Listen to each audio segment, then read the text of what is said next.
Ne mbërrim tani në hapësirën e të ftuarit të ditës, do të komunikoj përmes Skype-it me ish-deputeten e Partisë Demokratike zonjën Jorida Tabaku. Përshëndetje zonja Tabaku. Përshëndetje Ola, gjithmonë kënaqësi të bisedojmë. Edhe për mua. Ju dje keni akuzuar në një deklaratë për mediat, keni akuzuar kreun e qeverisë Edi Rama se po jep një tjetër tender po jep një tjetër koncesion korruptiv, keni thënë ju, dhe bëhet fjalë për një nga kalatat e portit të Durrësit. Ju thoni, keni thënë dje në deklarimin tuaj për mediat, se i është dhënë me koncesion 5 vjet një kompanie offshore, dhe thoni se pronarët e kësaj kompanie gjenden në parajsat fiskale.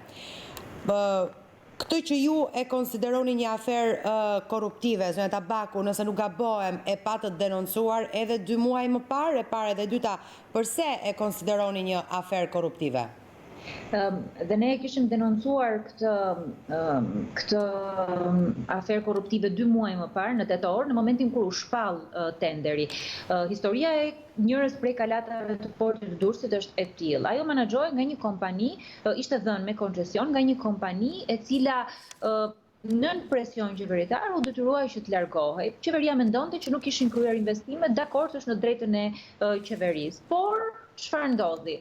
Hapi një tender i cili duhet ishte tender ndërkombëtar dhe zgjaste 52 ditë dhe në këtë tender duhet patjetër që të kishte një njoftim në mediat më prestigjioze europiane. Kjo gjë nuk ndodhi, afati ishte i shkurtuar në 32 ditë dhe si përfundim u zgjodh kjo kompani e cila konkuroi dhe me një kompani tjetër gjermane të njohur, portin e Hamburgut, i cili menaxhon disa kalata portesh, por qeveria shqiptare shkoi për këtë kompani. Sigurisht që kjo është një aferë korruptive dhe prek disa elementë. Së pari, po të shikoni dhe të lexoni dokumentat e tenderit, kompania në fjalë do marrë një tarifë më të lartë se ç'marrin kompanitë tjera dhe nuk do të kryejë investime. Pra, do të marrë nga buxheti i portit të Durrësit, pothuajse 6 milion euro në vit, vetëm me shpenzimet operative të saj dhe pa bërë asnjë investim. Ndërkohë që nga ana tjetër, kjo kompani ka qenë pjesë e skandalit të Panama Paper dhe një nga drejtuesit e saj, menaxherët e saj, ka qenë hetuar për pastrim parash. Sigurisht që ka shumë anë të dyshimta dhe ka shumë pikpyetje. Ne u përpoqim që të ngrem disa çështje të cilat qeveria duhet t'i japë përgjigje, po akoma edhe sot nuk kemi dëgjuar përgjigje. Në momentin kur në Shqipëri ka hyrë në fuqi në 1 janar ligji që nuk do të ketë asnjë kompani offshore që do të marrë koncesione dhe ka gjoba shumë të larta, qeveria shqiptare vendos për këtë koncesion. Pse të mos kemi ne investitorë strategjik gjerman, italian, amerikan, të cilët të menaxhojnë asete strategjike të vendit tonë, po të shkojnë për një kompani e cila nuk është kaq e njohur ndërkombëtarisht. Qëllimisht procedura e tenderit u mbajt e shkurtër, qëllimisht nuk u bë njoftimi ndërkombëtar siç duhej bërë. Ne do të publikojmë dhe në ditët në vijim fakte të tjera, por këto ishin elementët kryesorë që unë denoncova dje, po në fakt i kishim paralajmëruar që në tetor.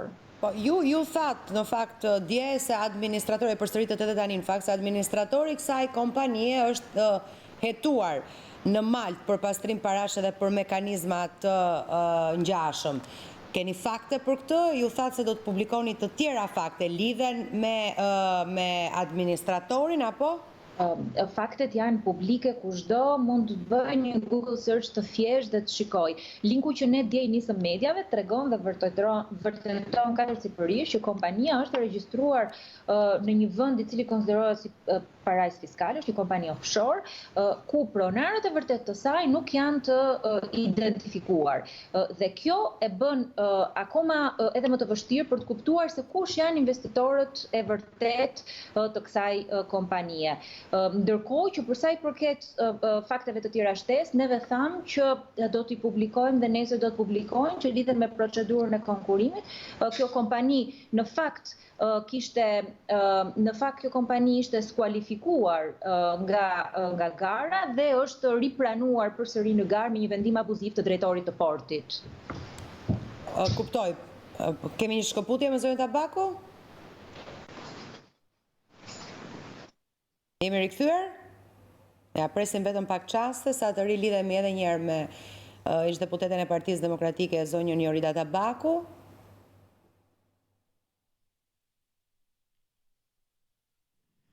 Përshëndetje. Po, jemi rikthyer. Zonja Tabaku. Ju kërkoj ndjes. Pa problem. Hili Company Limited është shpallur fituese. Ju e bët analizën tuaj, po në këtë analizë kuptohet, nuk kuptohet qartazi nëse ka patur apo jo, qofte edhe më herët, një konkurs të mirëfillt. Ka patur? Procedura që është ndjekur është e tillë. Neve nesër do të publikojmë dhe dokumentat të tjera shtesë. Duhej të kishte një tender ndërkombëtar, por ky nuk u zhvillua në 52 ditë ashtu siç i takonte në legjislacion, por u zhvillua me një periudhë më të shkurtër kohore në 32 ditë dhe duhet kishte një njoftim ndërkombëtar në mediat më prestigjioze. Kjo bëri që jashtë garës të mbeteshin shumë kompani. Morën pjesë vetëm 2 kompani, një kompani prestigjioze gjermane që është Porti i Hamburgut dhe kompania malteze e cila u zgjodh, por të dyja kompanitë u skualifikuan në një fazë të parë, ndërkohë që kompania malteze u ripranua më vonë në garë dhe ishte e vetmja që shkoi deri në fund të garës dhe u përzgjodh nga autoriteti portual i Durrësit, duke ngritur një grup pune me një procedurë ekstraligjore për ta risjellë këtë kompani në garë dhe duke vlerësuar atë si fituese. Shqetësimi që ne kemi ngritur është që ne paralajmëruam që në tetor këtë situatë, Ola. Dhe thamë që ndodh pikërisht kjo, sepse procedura e tenderimit është e tillë që do të lë jashtë konkursit kompani prestigjioze. Sepse nëse bëhet çdo gjë kaq shpejto, nëse bëhet çdo gjë me kaq nxitim, sigurisht që shumë kompani prestigjioze mbeten e kanë të pamundur që të përgatitin një ofertë për një periudhë kaq të shkurtër. E kuptoj. Ju dje shtruat disa pyetje dhe më lejoni ti citoj. Kush janë pronarët e vërtet të kësaj kompanie? Çfarë dhe kush fshihet pas kompanisë malteze që do të marrë në dorëzim një pjesë të portit të Durrësit? Përse Edi Rama po dorëzon një nga pikat e sigurisë kombëtare tek një kompani me pronar të pa identifikuar? A morët ju një përgjigje, zonja Tabaku, për këtë pyetje? Nuk kemi marrë asnjë përgjigje. Në fakt, kemi arritur në një nivel, Ola, që unë nuk besoj dhe nuk pres më që mund të kemi përgjigje nga qeveria për këtë temë, po edhe për shumë tema të tjera. Ky nuk është një gabim, kjo është diçka e qëllimshme, është një procedurë qëllimisht korruptive që ka shkuar në këtë mënyrë dhe është sigurisht diçka që ka ndodhur me vullnet plot politik, nuk është një gabim që ndodh rrugës. Edhe formula e përllogaritjes së fisë koncesionare në këtë rast është më e lartë se çka qenë më parë, është abuzive, do të merren nga buxheti i shtetit, i portit të Durrësit, në mënyrë të drejtë për drejtë, do të jipen para një kompanie për të bërë një punë që mund të ishte bërë me kosto më të ulët dhe tarifë më të ulët. Pra ka shumë pikpyetje në këtë aferë. Unë mendoj që përveç faktit që dua të theksoj, përveç faktit që kompania që e menaxhonte ka çuar këtë çështje në gjyqin e arbitrazhit, në kompania Kurum, që unë mendoj që nuk mund t'ja lejojmë dot sot buxhetit të shtetit një kosto që mund të jetë dyfisht në varësi edhe të vendimit të arbitrazhit, duke pasur parasysh dhe vendimet e kaluara që kanë qenë të gjitha kundër vullnetit që ka pasur qeveria dhe kanë qenë në mbështetje të kompanive. Përse mendoni se duhet jepet me koncesion ky shërbim që është në fakt publik? Ka shumë mënyra se si mund të menaxhohet. Sigurisht që një pjesë aty ekzistojnë shumë kompani private, të jemi të qartë që unë nuk po, Partia Demokratike dhe unë nuk po kundërshtojmë dhe nuk po denoncojmë faktin që po bëhet një procedurë, sepse aq më mirë kur ekziston një procedurë, sepse mund ta kishin dhënë edhe pa procedurë fare. Ne po kundërshtojmë faktin e tarifës së lartë, faktit që kjo procedurë është korruptive, që nuk ka pasur garë dhe nuk ka pasur konkurrencë dhe që kompania ka qenë e përfshirë në hetimet e Panama Papers. Po do duhet paguhen 30 milion euro nga shteti, kur shteti në fakt sot merr para nga ky shërbim. Përse në gjykimin tuaj? Ka shumë gjëra të pakuptimta që po zhvillon, po bën kjo qeveri. Nuk është kjo një nga pikpyetjet më të mëdha. Sigurisht kjo procedurë ka pafund. Unë dhe Partia Demokratike në fakt mbështesim idenë e konstitucioneve tradicionale ku jepet për shfrytëzim një burim natyror që normalisht sjell të ardhurat shtetit dhe jo bëhet barë për buxhetin e shtetit siç janë bërë këto kontrata korruptive. Por edhe nëse do të kishte një koncesion atje dhe nëse do të ekzistonte një koncesion, do të ishte normale që koncesioni të ishte të paktën me kosto reale. ne jemi duke parë koncesione me vlera stratosferike që po bëhen një barë shumë e madhe për buxhetin e shtetit. Dhe kjo është një nga ato. Sot u publikua vendimi për kompaninë Aktor, e cila fitoi të drejtën e saj prej 45 milion eurosh në gjyqin e arbitrazhit. Kemi kompaninë Agon, përfaqësuesin Beketi me 110 milion po në gjyqin e arbitrazhit. Pra, buxheti i shtetit po vendoset në një risk fiskal të jashtëzakonshëm, vetëm si rezultat jo i kontratave, por edhe i detyrimeve, sepse jemi duke paguar praktikisht 2 herë për këto kontrata. Vlerën që po japim koncesionarëve të rinj ose atyre të rinjve që do të zbatojnë koncesionin, po njëkohësisht dhe koston që po sjell arbitrazhi. Kujt i jepen këto para nga ky koncesion, gjykimin tuaj? Ne kemi denoncuar që kjo është një aferë korruptive dhe që duhet deklaruar kush qëndron pas kësaj kompanie. Qeveria duhet patjetër, unë nuk kam asnjë mendim tjetër për të thënë përveç faktit që janë vetë përfshirë, sepse përndryshe do kishin kthyer ndonjë përgjigje. E qartë, do doja të flisnim pak edhe për situatën ekonomike në vendin tonë, zonja Tabaku, si e vlerësoni ju atë aktualisht? Ne kemi diskutuar bashkë Ola shumë herë për situatën ekonomike dhe problematikat përkatëse, sidomos gjatë pandemisë. Dhe unë duhet ju falenderoj dhe për vëmendjen që keni pasur për këto probleme. Situata me biznesin në mënyrë të veçantë, të vogël, me shtresën e mesme, por njëkohësisht dhe me ekonominë në përgjithësi është dëshpëruese. Nga janari kanë hyrë në fuqi disa taksa të reja, të cilat e detyrojnë biznesin e vogël që të ketë një barë shtesë, i detyrojnë ato që janë në shtresën e mesme dhe ndoshta për të jetuar, për të pasur një nivel mesatar jetese janë në dy punë, të paguajnë nivelet të larta tatimi deri në 23%, por nga ana tjetër kanë krijuar dhe një dëshpërim në ekonomi, e cila është e përkthyer shumë mirë në raportet e Bankës së Shqipërisë me pa aftësinë për të investuar të bizneset, me pa aftësinë për të shpenzuar të familjeve shqiptare, me faktin e kostove të jetesës të rritura, që ka rezultuar në një rënje ekonomike vitin e kaluar ka shkuar në minus 7.5%. Pothuajse 100.000 punonjës kanë dalë nga tregu dhe nuk janë më punonjës aktiv dhe masivisht bizneset e vogla janë mbyllur. Kjo ka rezultuar në një mungesë të ardhurave që në fund të vitit ishte llogaritur ke pothuajse 360 milion euro, por nga ana tjetër ka rezultuar edhe në një ngërç të konsumit të përgjithshëm, duke pasur parasysh faktin që Shqipëria ka pasur mbështetjen më të vogël gjatë Covidit dhe buxheti ka qenë thjesht një buxhet çokash dhe elektoral për të ndarë disa tendera, për të dhënë disa koncesione dhe nuk ka pasur rimëkëmbjen ekonomike në bazë të saj.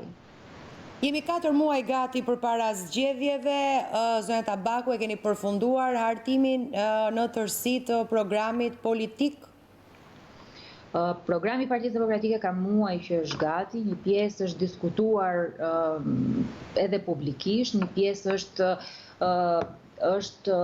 diskutuar me grupet e interesit. Ne gjatë vitit kaluar kemi bërë pothuajse 60 takime me grupe të ndryshme interesi, duke prekur që nga fermeri, bizneset e vogla, hoteleri, turizëm, prodhuesit, fasonët, çdo grup i mundshëm është prekur dhe është diskutuar me to, mësuesit, me shtresën e mesme, me bizneset e vogla. Pra, secili prej grupeve ka dëgjuar propozimet tona, po nga ana tjetër ka dhënë edhe ide se si mund të përmirësojmë. Sigurisht që tani në kuadrin edhe të intensifikimit të takimeve do të publikohen dhe do të diskutohen edhe elemente të tjerë shtesë. Por me siguri mund të them që ne kemi një program politik dhe ekonomik i cili ka marrë parasysh situatën aktuale të Shqipërisë, ka marrë parasysh vështirësitë që kemi pasur 8 vitet e fundit dhe ka marrë parasysh faktin që sot Shqipëria ka shtresën e mesme më të goditur, ka largimin më të madh të intelektualëve dhe të rinjve nga vendi, ka bizneset e vogla që duhet ishin shtylla kryesore e ekonomisë, po sot janë penalizuar më shumë se të gjithë dhe ka pasur një rritje taksash për mbi 4 miliard euro në 8 vitet e fundit.